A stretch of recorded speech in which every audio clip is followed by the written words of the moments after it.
호세아 5장 1절에서 15절 말씀을 한 절씩 교독하겠습니다.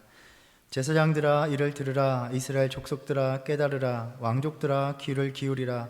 너희에게 심판이 있나니 너희가 미스바에 대하여 올무가 되며 다볼 위에 친 그물이 됨이라.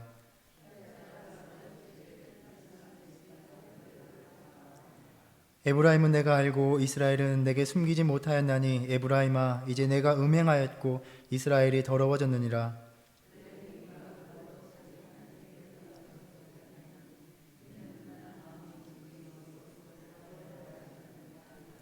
이스라엘의 교만이 그 얼굴에 드러났나니 그 죄악으로 말미암아 이스라엘과 에브라임이 넘어지고 유다도 그들과 함께 넘어지리라.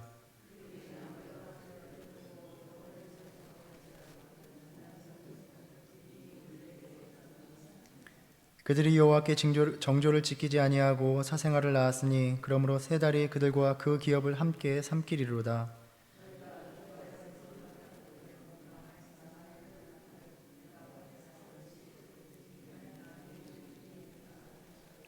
보라는 날에 에브라임이 황폐할 것이라. 내가 이스라엘 지파 중에서 반드시 있을 일을 보였노라.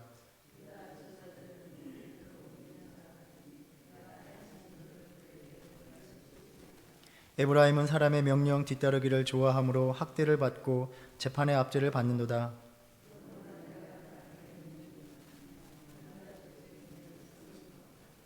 에브라임이 자기의 병을 깨달으며 유다가 자기의 상처를 깨달았고 에브라임은 아수르로 가서 아렙 왕에게 사람을 보내었으나 그가 능히 너희를 고치지 못하겠고 너희 상처를 낫게 하지 못하리라.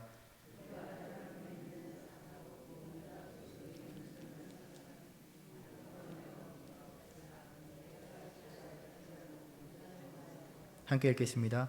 그들이 그 죄를 뉘우치고 내 얼굴을 구하기까지 내가 내 곳으로 돌아가리라. 그들이 고난 받을 때에 나를 간절히 구하리라. 아멘. 우리가 계속해서 묵상하는 것처럼 하나님께서 배은망덕한 이스라엘 백성들을 보실 때에 진실도 또 인애도 여호와를 아는 지식도 없다라고 하셨습니다. 하나님을 떠나서 우상 숭배에 탐닉하며 살아가는 백성들이 심판을 받을 수밖에 없는 지경에 이르렀습니다. 이러한 실태에 대해서 백성과 제사장들이 서로에게 책임을 전가하며 비난하고 고발하는 그 모습을 보시면서 어떤 사람이든지 다투지도 말고 책망하지도 말라라고 하셨습니다. 하나님께서 보시기에는 그 죄악된 모습이 하나도 다를 것이 없었던 것입니다. 그럼에도 제사장들이 책망을 받아야 했던 것은 이들이 여호와를 아는 지식을 올바로 가르쳐줄 책임이 있었기 때문입니다. 백성들은 하나님에 대한 바른 지식이 없어서 망하게 되었습니다. 제사장들은 그저 백성들이 가져오는 속죄 제물을 받아서 자신들의 배를 채우기에 바빴습니다. 백성들이 죄를 지으면 지을수록 속죄제를 드리러 나올 것이기 때문에 제사장들이 백성들의 죄악을 반기는 그러한 모순된 상황이 되어버렸습니다. 여호와를 아는 지식이 없는 백성들의 삶의 특징은 우리가 지난주 4장에서 살펴본 것처럼 우상들에게 가서 묻는 것이었습니다. 어떻게 하면 자신들이 세상적으로 부유하고 성공할 수 있을까? 자신들의 삶을 채우는 데 혈안이 돼 있어서 우상에게로 가는 것입니다. 하나님의 백성들은 하나님께 나아가서 하나님을 예배하며 자신들의 삶에서 하나님이 원하시는 뜻이 무엇인지를 물어야 되는데 온통 자기 자신을 위한 물음을 가지고 우상들에게로 나아갔던 것입니다. 하나님께 하나님의 뜻을 묻지 않고 엉뚱한 데에 가서 자기의 뜻을 묻는 것이 바로 우상 숭배의 특징인 것을 우리가 나누었습니다. 이렇게 보면 우리의 믿음을 돌아보는 방법 중에 하나가 바로 지금 내 삶에서 던지는 물음들이 무엇인가를 돌아보는 것입니다. 과연 나는 지금 누구에게 묻고 있습니까? 하나님께 묻고 있는 삶입니까? 그리고 나는 또 무엇을 묻고 있습니까? 하나님의 뜻에 대해서 묻고 있습니까? 아니면 내 삶의 관심사에 대한 답을 얻기를 구하고 있습니까? 우리가 보면 질문 속에는 그 질문하는 사람의 어떤 구하고 바라고 원하는 것들, 그 삶의 관심사가 담겨 있는 것을 볼 수 있습니다. 예수님께서는 하늘 아버지께서 이 모든 것이 너희에게 있어야 할 줄을 아시느니라 라고 하시면서 그런즉 너희는 먼저 그의 나라와 그의 의를 구하라 그리하면 이 모든 것을 너희에게 더하시리라 말씀하셨습니다. 하나님의 백성, 또 하나님의 자녀들이 삶의 우선순위를 어디에 두고 살아가느냐, 바로 거기에서 하나님을 믿는 믿음이 드러난다라는 것입니다. 호세아 시대의 이스라엘 백성들은 우리가 살펴본 것처럼 그 또 제사장들과 백성들은 오로지 인생 속에서 자신들이 욕망하는 것들을 추구하면서 예배를 그저 그것들을 채우기 위한 수단과 방편으로 삼은 것입니다. 제사장들은 하나님께 드리는 제사를 자신과 가족을 먹여 살릴 수 있는 수단으로서 여겼고, 백성들은 그저 하나님 앞에 나아가서 속죄 제물만 바치면 자신들의 죄가 다 사해진다는 생각으로, 그리고 또 나아가서 세상적인 삶을 추구하기 위한 안전수단으로 삼으면서 살아간 것입니다. 하나님은 다 똑같다라고 말씀하셨습니다. 장차는 백성이나 제사장이나 동일함이라, 내가 그들의 행실대로 벌하며 그들의 행위대로 갚으리라 선언하셨습니다. 우리가 이렇듯 지난주에 나눴던 말씀들을 돌아볼 때에 하나님이 저와 여러분에게 그렇게 물으시는 것 같았습니다. 그러면 너희는 다르냐? 과연 너희는 다를 것 같으냐라고 물으시는 것 같습니다. 진실되지 못한 신앙의 삶, 그저 세상적으로 더 나은 삶을 위해서 하나님을 향한 예배의 삶을 저버리는 모습들, 그리고 하나님의 뜻을 묻고 그 뜻대로 내 삶을 조율하는 것이 아니라 세상적인 관심사들로만 가득하여 던지는 그 질문들, 실상 그 질문들을 가지고 하나님 앞에 나올 수 없기 때문에, 하나님께서는 그 물음들에 답하시지 않기 때문에 다른 곳에 가서 부지런히 답을 구하는 우리의 삶의 모습들, 우리가 북이스라엘 백성들보다 더 나은 것 같아 보여도 그 마음 중심이 다르지 않다면 우리는 여전히 하나님 앞에서 그와 똑같은 모습으로 서 있을 뿐이다 라는 것입니다. 이 말씀들을 통하여 우리의 믿음에, 우리의 심령에 경고하시는 말씀이라 생각합니다. 우리가 읽었던 오늘 본문에서 계속해서 하나님을 알지 못함으로 죄된 삶을 살아가는 그 백성들을 책망하고 계십니다. 주님께서 주시는 이 책망과 이 심판의 말씀, 실상은 우리가 온전히 돌이키고 주님 앞에 정결하게 서기 원하는 주님의 간절한 마음입니다.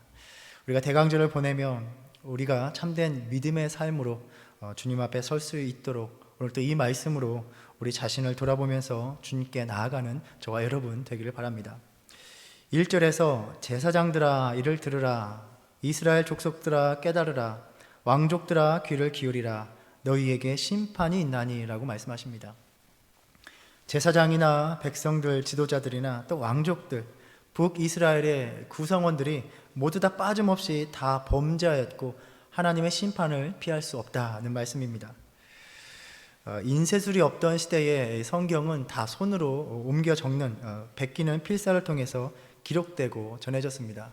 그래서 간혹 가다가 알파벳이나 점등이 이건 잘못 찍혔겠구나 라고 보면서 단어들을 고쳐서 읽기도 합니다.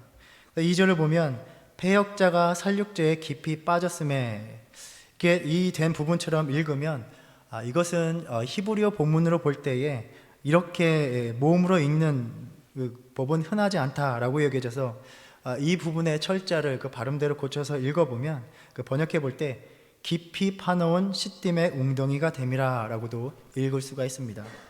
그래서 1절 그 후반부부터 2절까지 보면은 이 부분이 너희가 미스바에 대하여 올무가 되며 다볼 위에 친 그물이 됨이라, 깊이 파놓은 시딤의 웅덩이가 됨이라 라는 그러한 부분으로 읽어볼 수 있습니다. 미스바와 다볼에는 성소가 있었습니다. 그리고 시딤의 웅덩이라는 표현으로 우리가 읽어본다면 우리가 시딤이라는 장소에서 민수기 25장의 사건을 우리가 떠올릴 수 있습니다.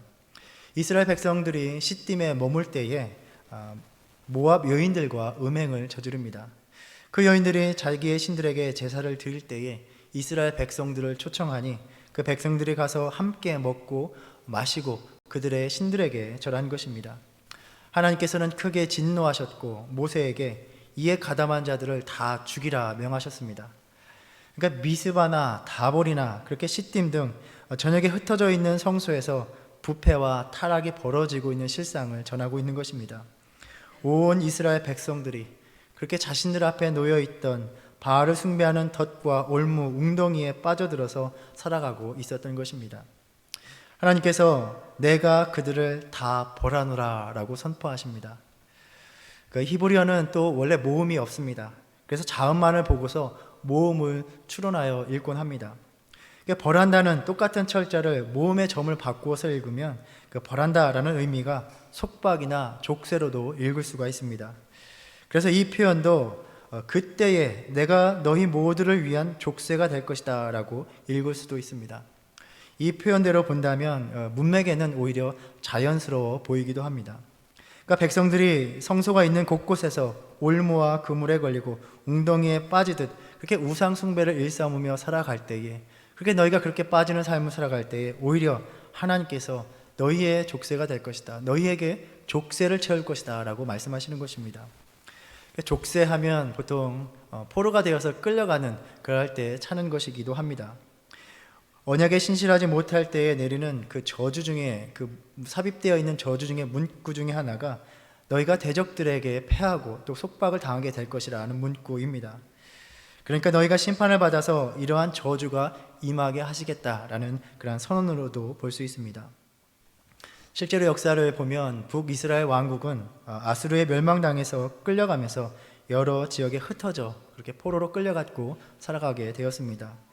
그러니까 제사장들과 왕족들, 백성의 지도자들이 이스라엘 백성들을 범죄와 우상 숭배로 이끌던 덫은 그 이후에 하나님께서 그들을 이방 나라로 추방하고 그곳에서 노예가 되게 하시는 그 족쇄들과는 결코 비교할 수 없게 된다라는 말씀입니다. 이어지는 말씀을 보면 그 심판의 대상이 지도자 그 층에서 온 백성들을 향하고 있습니다.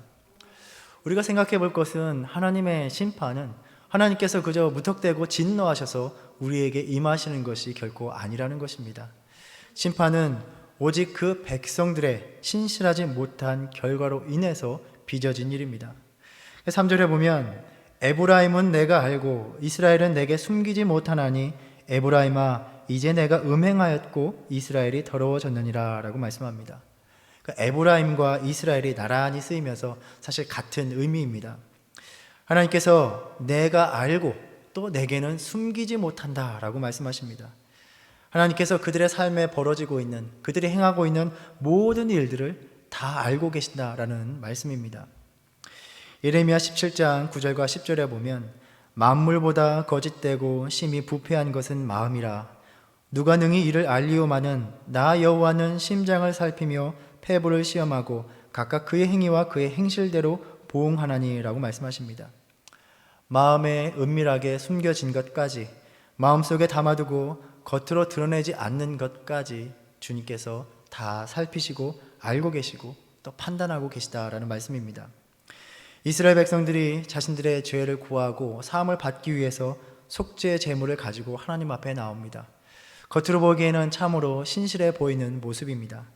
그러나 이 말씀을 통해서 드러난 이들의 그 마음속에 숨은 의도는 그저 죄 사함을 받고 홀가분한 마음으로 다시 자신들이 원하는 삶을 마음껏 살아가고자 하는 그러한 마음뿐이었습니다. 우리는 예배에 나와서 하나님 앞에 우리의 죄를 고백하며 주님의 사함을 구합니다. 그런데 우리가 생각해 볼 것은 결코 우리가 하나님, 내가 주님께 이러한 죄를 저질러서 주님의 뜻을 어겼습니다 라고 고백할 때에 비로소 우리가 저지른 죄가 드러나는 것이 아니라는 것입니다.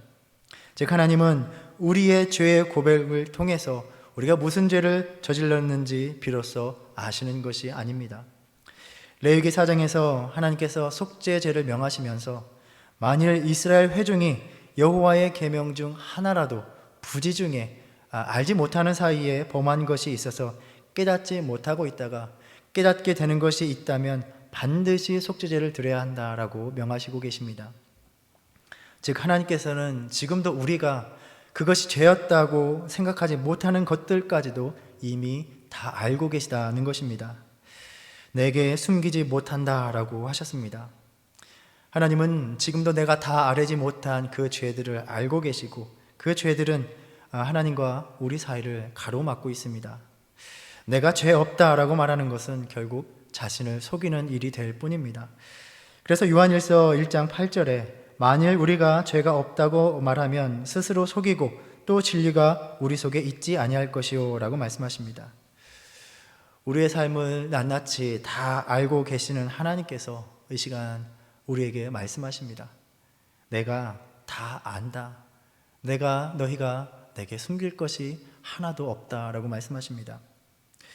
예전에 이렇게 천국에 갔다 왔다고 주장하시는 분들의 얘기를 들으면 마치 자신들이 행한 모든 일들이 스크린에 비춰지면서 하나님 앞에서 다 보여진다라고 말을 합니다.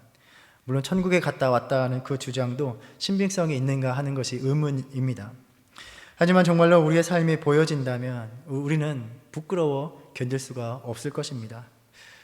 어제 홀로 있었을 때 내가 뱉었던 모든 말들도 주님께서 알고 계십니다. 누군가 뒷담화했던 것도 주님은 알고 계십니다. 무엇보다 우리가 예배의 삶, 섬김을 살아가고 있는 우리의 본심, 우리 마음에 담긴 진실된 모습을 주님은 알고 계시다는 것입니다. 내가 예배하는 자리에 또 헌신하는 자리에 서지 못한다라고 말하고 있는 진정한 이유들이 무엇인지를 주님은 속속들이 알고 계시다는 것입니다. 그 모든 것을 아시는 주님의 판단이 무엇인가 오늘 말씀에서 선언하십니다. 에브라임아, 이제 내가 음행하였고 이스라엘이 더러워졌느니라. 하나님 앞에서 깨끗하지 못하다는 것입니다. 음행하다, 음란하다는 표현이 우리가 자주 언급되는 것을 볼 수 있습니다. 우상 숭배의 자리에서 실제적으로 성적인 문란함을 행하는 것을 이야기하기도 하지만 하나님과의 언약의 관계에서 보이고 있는 이스라엘 백성들의 불신실한 삶의 모습입니다. 음행과 음란은 한 대상과의 관계를 맺으면서 이 관계를 끝내거나 끊어내지 않은 상태로 다른 대상과 교제하며 관계를 맺는 것을 말합니다. 그러니까 이스라엘 백성들의 신앙에 널리 퍼져 있었던 죄된 성향의 모습이었습니다. 부지런히 하나님 앞에도 나오고 부지런히 우상에게도 찾아가는 것입니다. 4절에서 이러한 행태에 대해서 말씀하십니다. 그들의 행위가 그들로 자기 하나님에게 돌아가지 못하게 하나니 이는 음란한 마음이 그 속에 있어 여호와를 알지 못하는 까닭이라. 4장 12절에서도 우리가 나눈 말씀을 보면 이 음란한 마음에 대해서 언급하셨습니다. 내 백성이 나무에게 묻고 그 막대기는 그들에게 고하나니 이는 그들이 음란한 마음에 미혹되어 하나님을 버리고 음행하였음이니라. 하나님 앞에 아무렇지도 않게 나오면서 또 부지런히 우상에게 가서 묻습니다. 두려운 것은 그들의 행위가 자기 하나님에게로 돌아가지 못하게 한다라는 것입니다. 가늠한 여인처럼 우상들에게 자신을 바쳐서 부정하게 되어서 하나님 앞에 설 수 없는 상태가 되어버린 것입니다. 이제는 하나님 앞에 돌아갈 수 있다는 희망마저 없어진 것입니다. 과연 무엇이 하나님에게로 돌아가지 못하게 만드는 지경에 이르렀을까 우리는 묻게 됩니다. 예레미야 13장 23절에 보면 구수인이 그의 피부를 표범이 그의 반점을 변하게 할 수 있느냐? 할 수 있을진데 악에 익숙한 너희도 선을 행할 수 있으리라 라고 말씀하십니다. 그러니까 이 말씀은 이스라엘 백성들이 그 악에 익숙해져 있는 이스라엘 백성들이 선을 행할 수 있다는 말씀입니까? 결코 그렇지 않습니다. 그들은 선을 행할 수 없을 것이다는 말씀입니다. 사람이 타고난 피부색을 바꿀 수 없고 또 표범이 반점을 변하게 할 수 없듯이 이스라엘 백성이 선을 행하는 것이 이제는 불가능하게 되어버렸다는 말씀입니다. 왜냐하면 그들이 악에 익숙해져 버렸기 때문입니다. 같은 관점에서 보면 이스라엘 백성들은 바알 숭배에 깊이 빠져들어서 그것이 그들의 삶의 일부가 되어버렸습니다. 그들의 일상이 되어버렸고 그들의 삶에 뿌리 깊이 박히게 되었습니다. 몸에 익어버려서 하나님께로 돌아가려 해도 빠져나올 수 없는 상태가 되어버린 것입니다. 대부분의 신앙인들의 삶을 보면 하나님으로부터 돌아서는 것은 한순간에 이루어지는 것이 결코 아닙니다. 하나님을 떠나는 삶이 점점 익숙해져 가기 때문입니다. 오늘날 팬데믹을 지나며 많은 교회 공동체의 상황이 다르지 않을 것이라 생각합니다. 왜 다시 예배의 자리로 돌아오지 못하는 것입니까? 익숙해져 버렸기 때문입니다. 왜 더 이상 헌신하려 하지 않습니까? 익숙해져 버렸기 때문입니다. 참 무섭고 두려운 일입니다. 그 익숙함에 젖어들면 어떻게 됩니까? 자신들이 원해도 하나님께로 돌아가지 못하게 되는 상태가 된다는 것입니다. 아마 많은 신앙인들이 내가 더욱더 하나님 앞에 나아가지, 하나님을 위해 더 헌신해야지 마음을 다잡고 생각은 많이 하실 것입니다. 그런데 되지가 않습니다. 헤어나올 수가 없습니다. 익숙함의 늪에서 빠져나오지 못하고 그냥 그렇게 그 자리에서 넋놓고 주저앉아 있게 됩니다. 혹 나의 신앙에 하나님께서 기뻐하시지 않는 삶에 익숙해져 있지는 않은지 우리가 돌아보기 원합니다. 하나님을 찾지 않고 또 하나님의 뜻을 구하고 묻지 않는 일에 익숙해져 있지 않은지 살펴보시기 바랍니다. 하나님의 말씀을 무시하는 일에 익숙해져 있지 않은지 내 마음과 삶을 돌아보시기 바랍니다.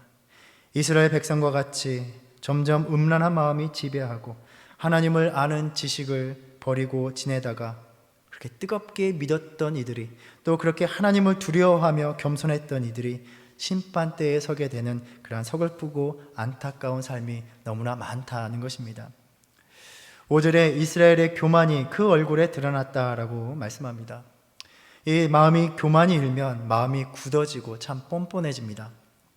이스라엘의 교만은 그렇게 우상 숭배와 부정한 행위를 일삼으면서 하나님의 말씀을 아주 하찮게 여기는 그 삶으로 나타났습니다.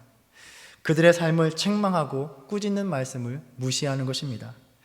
그 교만한 마음이 불순종의 삶으로 이끌고 결국에는 하나님의 심판에 이르도록, 스스로 멸망의 길로 이르도록 만들어 버리는 것입니다. 우리가 잘 알듯이 잠언 16장 5절 말씀에 마음이 교만한 자를 여호와께서 미워하신다라고 말씀합니다. 그냥 내 것을 다른 사람 앞에서 자랑하는 그것이 교만이 아닙니다. 하나님의 말씀을 무시하는 그 교만한 마음을 하나님께서 싫어하시고 혐오하십니다. 겸손히 주의 말씀을 따르고자 함 없이 그저 제물이나 바치면 되겠지, 그저 예배에 참석하면 되겠지, 그러면 하나님이 마음을 푸시겠지 하는 안일한 마음, 제물을 드리고 제사장으로부터 죄사함을 받으면 그만이다 하는 마음, 그러한 마음으로 나올 때 하나님은 그들을 만나주시지 않겠다라고 분명하게 말씀하셨습니다. 6절에 그들이 양떼와 소떼를 끌고 여호와를 찾으러 갈지라도 만나지 못할 것은 이미 그들에게서 떠나셨음이라 라고 말씀합니다. 6장 6절의 말씀을 보면 하나님께서는 나는 인애를 원하고 제사를 원하지 아니하며 번제보다 하나님 아는 것을 원하노라 라고 아주 절박하게 간절하게 말씀하셨습니다. 우리가 사람을 만날 때에 자신을 속이는 사람들, 가증한 사람을 만나는 것처럼 참 끔찍한 일은 없습니다. 신명기 31장 17절에서 하나님께서는 이 백성은 그 땅으로 들어가 음란히 그 땅의 이방신들을 따르며 나를 버리고 내가 그들과 맺은 언약을 어길 것이다 라고 보시면서 내가 그들에게 진노하여 그들을 버리며 내 얼굴을 숨겨 그들에게 보이지 않게 할 것인즉 그들이 삼킴을 당하여 허다한 재앙과 환란이 그들에게 임할 그때에 그들이 말하기를 이 재앙이 우리에게 내림은 우리 하나님이 우리 가운데 계시지 않은 까닭이 아니냐 할 것이라 라고 말씀하십니다. 우리가 하나님이 원하시는 모습으로 나아가지 못한다면 아무리 화려한 예배로 주님을 찾아온다 하여도 주님은 그 얼굴을 반드시 숨기신다 하셨습니다. 그리고 하나님 없는 그 삶, 그 심판을 맛보게 될 것이다 말씀하십니다. 오늘 말씀 7절 말씀이 정확하게 이해하기가 어렵습니다. 앞에서 살펴본 2절 말씀에 비추어 보면 그 언약을 저버린 이스라엘 백성들에게 나라가 파멸되고 추방되도록 심판하시겠다라는 말씀으로 보입니다. 그리고 우리가 읽었던 나머지 말씀 8절부터 15절까지의 말씀은 주전 730년경에 일어났던 수리아, 에브라임 전쟁을 그 역사적인 배경으로 합니다. 이것은 이사야 7장과 8장의 역사적 배경이기도 합니다. 우리가 맨 처음에 개관할 때에 주전 8세기의 동시대의 예언자들에 대해서 배울 때에 이사야, 아모스, 미가, 호세아라는 것을 우리가 살펴보았습니다. 그 당시에 국제 정세를 살펴보면 아마 성경을 통해 들어보셨을 텐데 아수르 제국의 디글랏 빌레셀이라는 그 왕이 등극하면서 아주 막강한 제국이 됩니다. 그러면서 주변 나라들을 정복해 나가기 시작합니다. 그 세력이 주변을 위협하자 그 주변의 작은 나라들이 서로 동맹을 맺어서 연합해서 아수르에 맞서고자 했습니다. 이렇게 반아수르 동맹을 주도한 나라가 바로 저 북쪽의 아람, 다메섹, 그 수리아와 북이스라엘, 즉 에브라임이었습니다. 그리고 그렇게 자기들끼리 동맹을 맺은 후에 남유다에게 야, 너희도 우리 동맹에 참여하라 라고 억누르며 강요를 합니다. 그 당시에 남유다 왕이 아하스 왕이었는데, 이 아하스 왕이 그 동맹에 참여하기를 거절하자 그때의 북이스라엘 왕 베가와 수리아의 왕 르신이 그 힘을 합쳐서 아하스를 몰아내고 자신들의 말을 잘 듣는, 자신들의 동맹에 참여할 수 있는 왕을 세우고자 남유다를 멸망하려고 계략을 세우게 됩니다. 그때에 이사야서 7장 8장을 보시면 아하스 왕에게 이사야 선지자는 그들을 두려워하지 말고 하나님을 굳게 믿으라 라고 선포합니다. 그리고 하나님께서 함께 해주실 것을 보여주시는 징조를 구하라 라고 말합니다.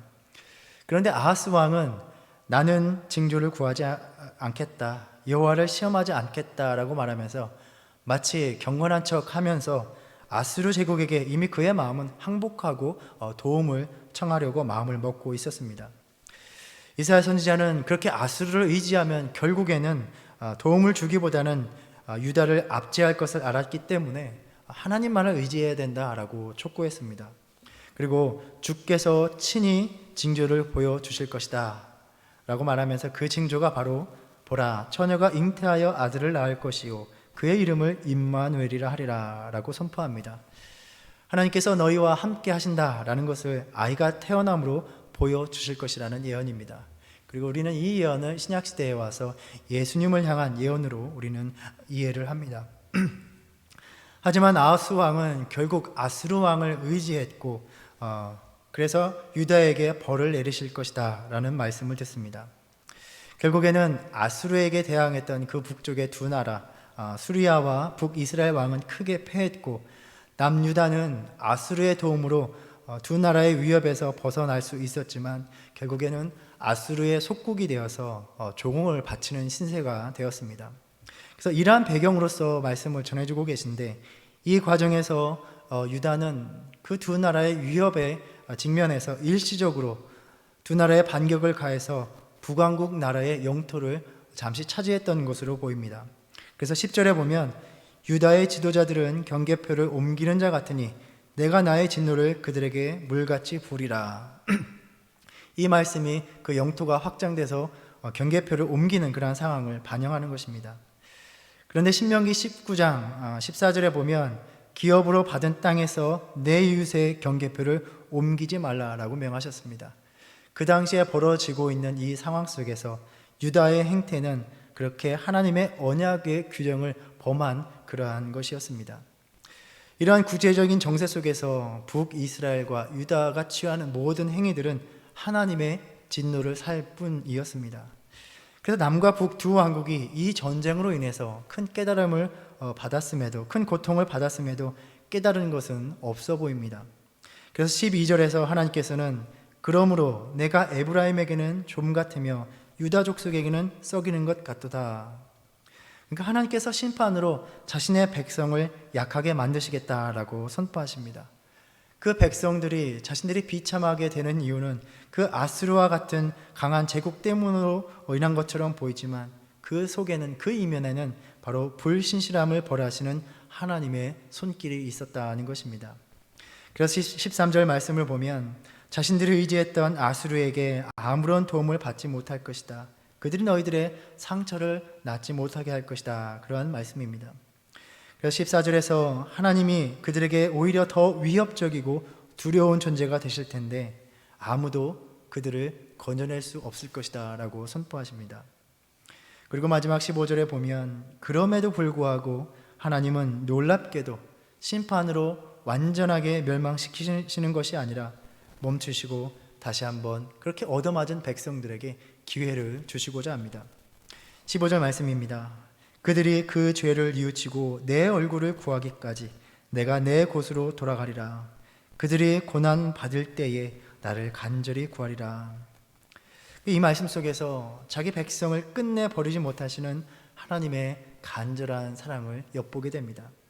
다 멸망당해도 마땅한 백성인데 그냥 그대로 멸망당하게 버려두시면 되는데 그들이 심판을 받아서 그 고난받는 상황을 백성이 다시 하나님께로 돌아오는 기회로 삼아 주시겠다라는 말씀입니다. 하나님께서 내리시는 고난이 은혜인 것이 바로 여기에 있습니다. 그 백성에게 내리시는 심판이 다시 돌아올 기회가 되기를 원하고 계시며 내가 너희를 기다리겠다라고 말씀하시는 것입니다. 자신의 자녀들이 끝내 멸망받기를 원하시지 않는 주님의 마음입니다. 그 고난을 허락하지 않으면, 그 심판을 내리지 않으면 죄악으로 익숙한 그 삶에서 결코 돌이킬 수 없기에 하나님께서 심판을 내리십니다.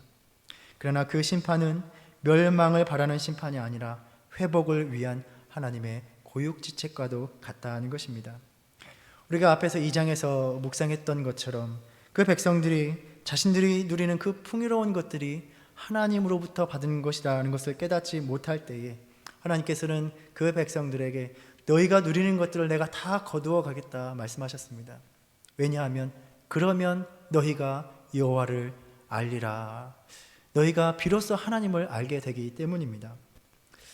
혹 우리의 삶이, 또 우리의 공동체의 지금의 모습이 너무나 습관적으로 죄된 모습, 하나님을 기쁘시게 하지 못하는 삶에 익숙하여져서 하나님과 회복하기가 너무 어려운 그 믿음의 마비 상태가 된 것은 아닌가 돌아보기 원합니다.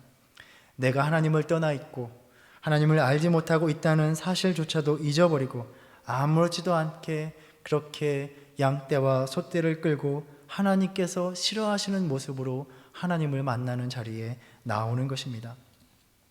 혹 하나님이 그러한 삶을 살아갈 때에 주셔야 하는 고난이 있다면 그 고난을 통해서 우리가 온전히 주님께 돌아가는 은혜가 있기를 바랍니다. 우리의 삶을 돌아다보면 고난이 찾아올 때에야 비로소 우리의 안일한 삶을 접고 하나님을 향하여 갈급하게 되고 또 절박하게 주님을 찾게 되는 것을 우리가 보게 됩니다.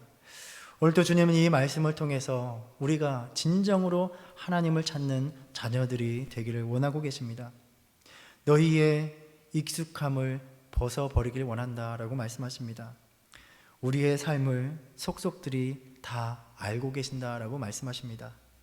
대강절을 통해 찾아오시는 주님 앞에서 진정으로 하나님의 얼굴을 구하는 믿음으로 나아갈 수 있는 저와 여러분 되기를, 또 우리 교회가 되기를 간절히 바랍니다. 기도하겠습니다. 주님, 주신 말씀을 통하여 너희의 삶의 모습 속에서 하나님에게로 돌아가지 못하게 만드는 죄의 익숙함에 빠져 있나 살펴보라는 주의 음성을 듣습니다. 모든 것 다 아시는 주님께 숨김없이 아뢰는 믿음 되게 하여 주시옵소서. 우리의 힘으로 주님을 예배하는 자리에 온전히 다시 나올 수 없는 것도 고백하오니 주님을 간절히 찾을 때에 그 얼굴을 숨기지 마시고 우리를 맞아 품어 주시옵소서. 온 마음 다해 주님을 사랑하며 예배하는 그 믿음을 회복시켜 주시사 대강절에 찾아오시는 주님과 더욱 깊이 교제하는 은혜로 이끌어 주시옵소서. 예수님의 이름으로 기도드립니다. 아멘. 하늘에 계신 우리 아버지여, 이름이 거룩히 여김을 받으시오며 나라의 임하옵시며 뜻이 하늘에서 이룬 것 같이 땅에서도 이루어지이다. 오늘날 우리에게 일용할 양식을 주옵시고 우리가 우리에게 죄 지은 자를 사하여 준 것 같이 우리의 죄를 사하여 주옵시고 우리를 시험에 들게 하지 마옵시고 다만 악에서 구하옵소서. 나라와 권세와 영광이 아버지께 영원히 있사옵나이다. 아멘.